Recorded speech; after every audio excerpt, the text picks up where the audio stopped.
समीकरण ही नहीं रह गया यहाँ तो। मनीष जी कह रहे हैं केवल अब सवाल इस बात की, लड़ाई इस बात की 400 पार की या 400 अंडर 400। देखिए आदरणीय योगेश पंडित जी, जनता के बीच में से आवाज आ रही है। देश की जनता भारतीय जनता पार्टी को साफ करने जा रही है, चटाचट चटाचट, और जनता चाहती है कि इनसे छुटकारा मिले फटाफट फटाफट। इसलिए जनता वोट का बटन मशीन पर दबा रही है, खटाखट खटाखट। अब जो मेरे भाई को मैं बताना चाहूंगा, देश की जनता का कहना है कि अब मोदी जी के नाम पर वोट नहीं देंगे।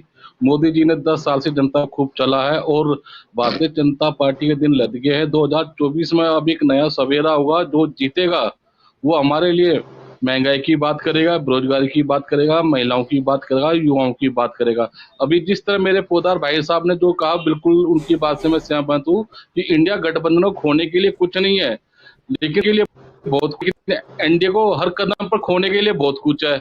ये शायद भारतीय जनता पार्टी प्रवक्ता भूल गए हैं।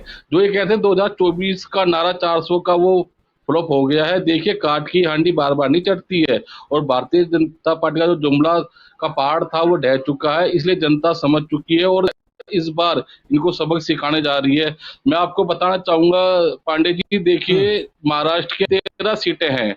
पिछला अगर चुनाव उठा के देखिए 2019 का, तो देश के प्रधानमंत्री ने शायद मेरे हिसाब से 4 या 5 वहां रैलियां करी है। लेकिन अब की बार महाराष्ट्र के अंदर उन्होंने 20 से लेकर 22 रैलियां कर चुके हैं। तो ये क्या है? ये इनकी बौखलाहट है, और बौखलाहट साफ इनको दिख रही है कि 2019 का और 2014 का जो आप समीकरण बैठा के देखिए 2024 से, तो कोई भी प्रवक्ता, कोई भी विश्लेषण, कोई भी राजनीतिक ये नहीं बता सकता कि राजनीति का ऊँट किस कवरेट बदलने जा रहा है। लेकिन ये मैं आपके चैनल के माध्यम से कहना चाहूंगा। ठीक है, ठीक है, बौखलाहट भाई उनके प्रत्याशी हैं, वो अपने प्रत्याशी के समर्थन में रैलियां तो करेंगे।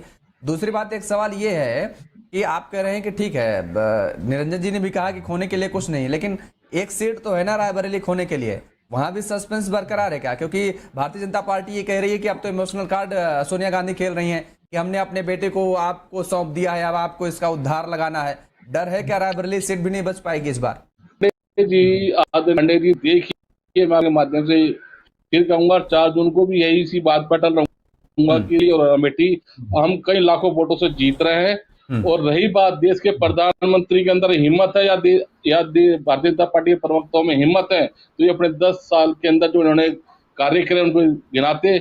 आप विकसित भारत और आत्मनिर्भर की तो बात जरूर करते हो, लेकिन उसको आप अमल नहीं करते हो। मैं आपसे पूछना चाहूंगा, अगर देश के प्रधानमंत्री ने कोई कार्य किया हो तो बता रही। आज तो वो मंगलसूत्र पे उतरे आए हैं, पहले वो हमारे मैनिफेस्टो पे उतरे आए थे, फिर दूसरे चरण में भैंस पे उतरे आए थे, फिर अब देखा अंडानी के ऊपर। देखिए अगर ये देश के प्रधानमंत्री की ये उपलब्धि हो चुकी है कि वो किसी भी अपना एक स्टैंड पर कायम नहीं है, वो हर चुनाव के अंदर हर मतलब वो अभी छठे चुनाव में देखिए पता नहीं कौन सी राजनीति लेकर आ जाएंगे देश के प्रधानमंत्री, उनका कोई स्टैंड नहीं है। अगर मैं भारतीय जनता पार्टी के प्रवक्ता से पूछना चाहूंगा, अगर आप इतने ही अच्छे हो तो आप अच्छे दिन पे चुनाव क्यों नहीं मांगते वोट? आप स्मार्ट सिटी बनाने का जो वादा कहा था उसके ऊपर आप वोट क्यों नहीं मांगते हो? आपने कहा था काला धन वापस लेकर आएंगे, उसके ऊपर आप वोट क्यों नहीं मांगते हो? आप विकसित भारत और आत्मनिर्भर की तो बात करते हो, लेकिन उस पर वोट नहीं मांगते हो। आप वोट किस पे मांगते हो? देश के प्रधानमंत्री और देश के प्रवक्ता जब कभी भी देश के प्रधानमंत्री किसी सार्वजनिक मंच से बोलते हैं तो सांप्रदायिक फैलाने का और ध्रुवीकरण फैलाने का काम करते हैं, क्योंकि तो मंगलसूत्र लेकर जाते हैं। आपका जवाब मैं ले लेता हूं मनीष जी से, उसके बाद निरंजन जी के पास आता हूं।